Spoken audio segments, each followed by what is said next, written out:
Hi, I'm Donna Wolfe from Naztazia.com. Today, I'll show you how to do punch needle for beginners. This is a vintage fiber art technique that allows you to create an embroidered or rug hook loop texture on cloth.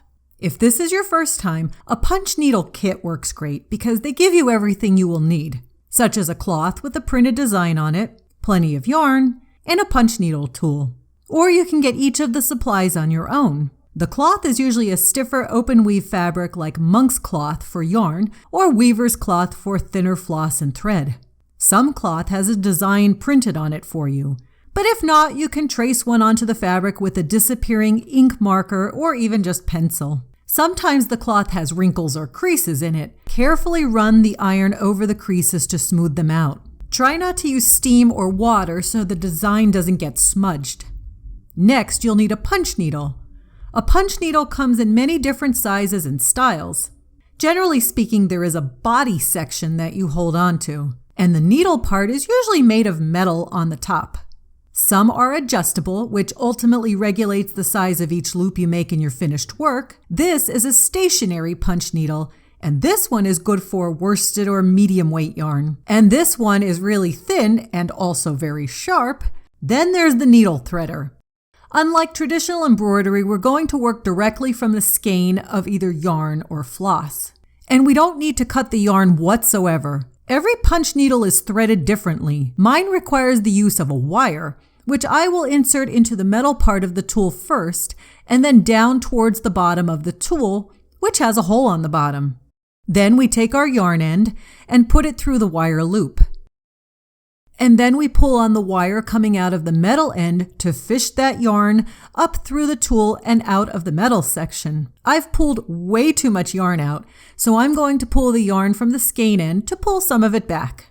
Next, I need to fish the yarn through the little hole in the tool. The direction is very important. We insert the loop through the curved side first, insert the yarn, then pull it out through the hole in the tool. Adjust the amount of yarn as needed by pulling on the bottom section of yarn. I like to hold my tool like a pencil and drape the yarn across the top of my hand.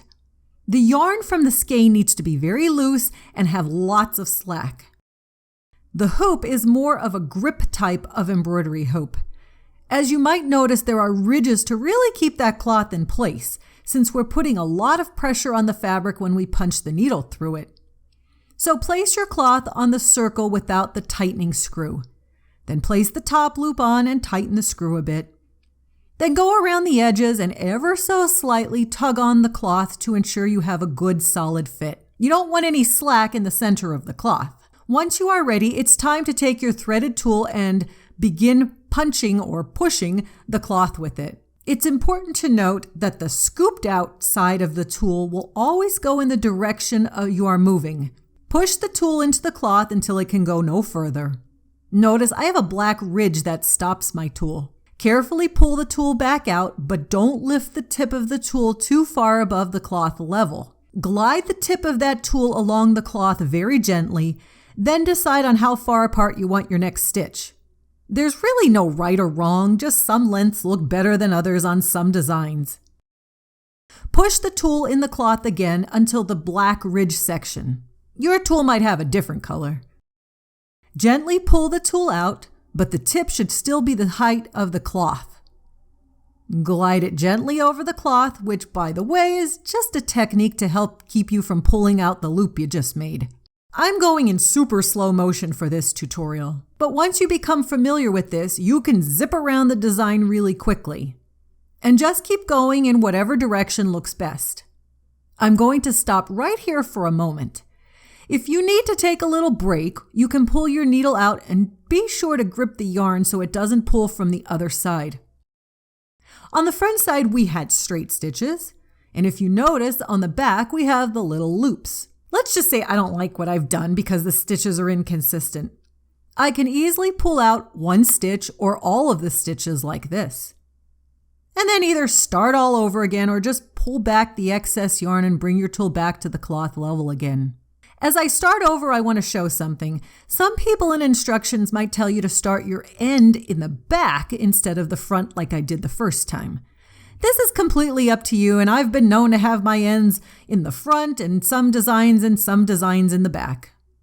And you can just push the tool into the fabric right over the holes or even in the same holes from the previous go-around. I'm going to outline this heart in blue. So once I get to the end of the design, it's time to cut the yarn and change colors. Unlike knitting and crocheting where we always have to weave in our ends, with punch needle, we just cut the yarn close to the last stitch. The cloth itself holds the stitches in place. And since these are mostly decorative items, we don't have to worry about ends coming out in the washer or dryer. That's it for the blue color. Now I'm going to fill the heart in with pink yarn. This time, however, I want to add some texture to my work. So I'm going to work from the other side of the cloth. This side will have the straight stitches, while the other side will have the little loop stitches. In punch needle designs, you can keep everything consistent either with the straight stitches in the front or the loops in the front, or you can mix and match loops with straight stitches. This is what is happening on the other side of the fabric while you are working those straight stitches. You can see how the little loops are formed by the tool interacting with the cloth. You'll continue with this process for all of the yarn colors to make the design. You can trim the cloth and display the work in the embroidery hoop, or take it out and sew the cloth to make display rugs or pillows and more. And that's the basics of punch needle, embroidery, and rug making. Thanks so much for watching my video. Please subscribe to my YouTube channel to get notified of new videos from me each week. And if you liked the video you just watched, be sure to check out my next video, which I think you'll like very much.